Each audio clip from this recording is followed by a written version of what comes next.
Welcome, welcome everyone. I'm Timeless Tate with Oasis.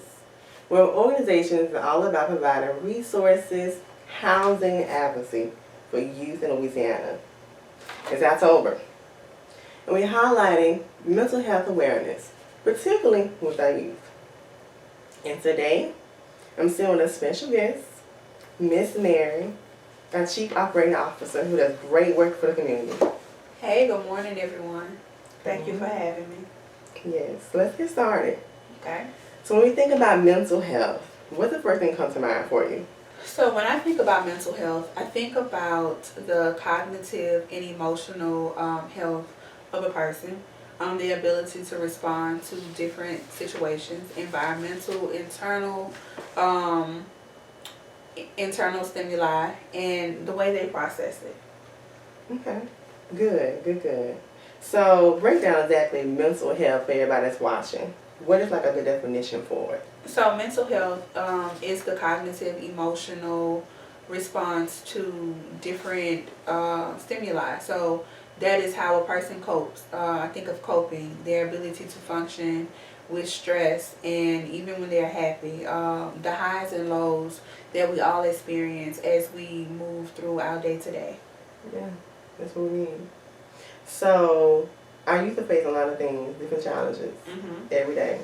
What is something specifically Black and brown youth go through in society stresses that we also go through?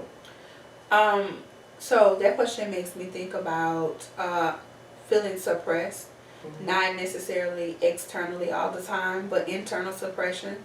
So I think marginalized people have a battle of where do I fit in society, and how do I mirror a person that will be accepted by not only people in my community, but people who have systematic controls.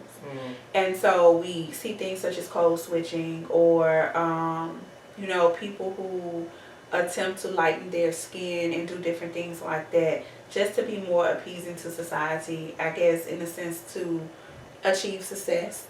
And what success looks like is going to be defined by that person. But when I think of what marginalized people face, I think about acceptance and finding our place and our fit in society in a way that's healthy, and that is a struggle for all of us, I think. Yes, very much a struggle. And this whole year has been a struggle for a lot of people. Absolutely. Right? Dealing with a pandemic, our youth in school systems having different things going on. What's important to us is making sure we understand different things, right, for our youth. One thing that's coming up in fall is seasonal depression. Give me a little bit of information on seasonal depression and what that means. So seasonal depression, it's a feeling of sadness, or just I guess withdrawal for people as we go into the colder months.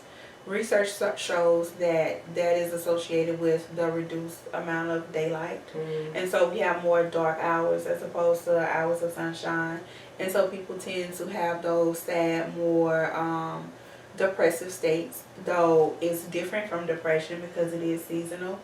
But I've read that seasonal depression is something that everybody experiences, not necessarily a specific age group, though there are not exact numbers in regard to the number of youth who experience this, go through this, but it's all about having access to daylight, getting out of the house, and I also think it has a lot to do with the holiday seasons that are, during that time. And so we tend to focus on scarcity. And so what we lack and what we don't have access to, so there could be the loss of a loved one, missing grandmother who was the pioneer of the family, who was the matriarch, who cooked the best pies and did all the cooking, and realizing that she's not here anymore. And then that combined with the colder months bringing less daylight. I think that's why people experience seasonal depression. Right. And it got me thinking too, queer youth or LGBTQ youth oftentimes don't always have family around holidays. So that also brings it on too. A lot of our families who are queer or youth who are square don't have people to go to. Right. So they're missing Christmas, they're missing Thanksgiving, or they don't feel a sense of acceptance or connectivity to anyone. Or inclusivity. Yes. So that also can bring that on too. Absolutely. So yeah, okay. Something else we don't talk about much in the black community or black and brown community is transgressional trauma. Something about that to me speaks volumes to our youth. Can you shed more light into that one?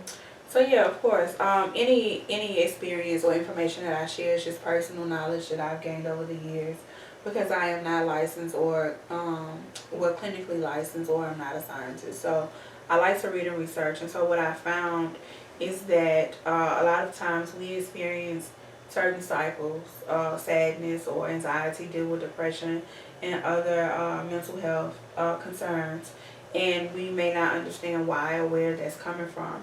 And so what I've grown to learn is that as people experience trauma, that trauma can alter DNA or modify DNA, and so that marker for whatever result of that trauma is found in that person, it can be passed on to future generations.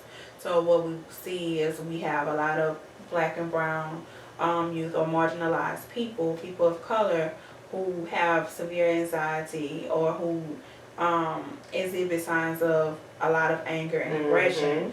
And so we wonder where it comes from, and that could be linked to years of suppression and being unable to express or be a part of conversations, and so that has manifested into anger. Yes, yes. So I'm happy to talk about that. Shed some light on that. So what are some signs or warning things we should look out for your youth, or what's something we should look out for our mental health all around? So in regards to depression, I see symptoms listed as, being withdrawn, loss of appetite, just a change in behavior, no interest or lack of interest or reduced interest in daily activities, things like that, just feeling extreme sadness. And sadness and grief are natural, and we all go through it, but it's staying in that state where it becomes a concern. So it's important for family members and loved ones to just always check to really see how a person is doing. Not just ask, hey, how are you? Because we can all say, oh, I'm fine. But, follow up, how things going at work or how things going at home. I recognize you had A, B, C, D going on with you last week. Right. Is there an update on it? How are you processing this? How are you feeling in regard to these things? And so that's how we can monitor people and recognize that change in behavior. As you speak, I also thought about youth health workers and social workers. Sometimes taking reflection for ourselves to see what we also have. Make sure we also are good with our own mental health while we deal with so much on a normal basis. So. And yeah, that's difficult because jobs like these are very demanding, and we don't realize just how heavy our jobs can be. And so caring for self is difficult, and we neglect to do that because we're always trying to care for those we are responsible for caring for, and so we neglect the responsibility of caring for self. Yes, and self-care is very important for mental health. Yes. All right, so we got to close a little bit. So give the audience a little bit of resources of who they should connect for any mental health resources or anything. So there are multiple hotlines available. You have the national hotline for suicide, and you have the mental health hotline. I don't have the information on me right now, but that's something we will include in the caption. And I'll actually link it down below so y'all can have more links to that, more information about that. So, okay. You All right. good? That's it. And that's it, y'all. So we thank y'all for watching. I'm Timeless Tate, and I'm sitting with Mary Davis. And we're with Youth Oasis. All right, thank you. Have a great one.